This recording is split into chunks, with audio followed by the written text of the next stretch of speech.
আলাইকুম ওয়া রাহমাতুল্লাহি ওয়া বারাকাতুহু। আজকে একখানা হাদিস পড়ে শোনাচ্ছি। হাদিসখানা জামিয়াত তিরমিজি শরীফ থেকে নেওয়া, হাদিস নাম্বার 2897।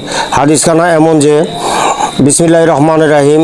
হযরত আবু হুরায়রা রাদিয়াল্লাহু তাআলা আনহু থেকে বর্ণিত, তিনি বললেন, একদা আমি রাসূলুল্লাহ সাল্লাল্লাহু আলাইহি ওয়াসাল্লামের সাথে আসছিলাম।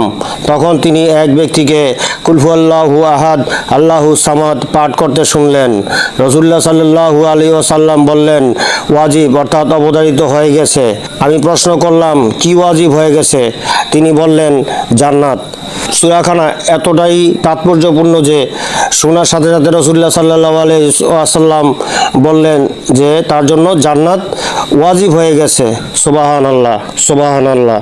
তো আসুন আমরা এই হাদিসখানা আমল করি এবং আল্লাহ তাআলা আমাদের এই হাদিসখানা আমল করার তৌফিক দান করুক। আমিন। আসসালামু আলাইকুম ওয়া রাহমাতুল্লাহি ওয়া বারাকাতুহু।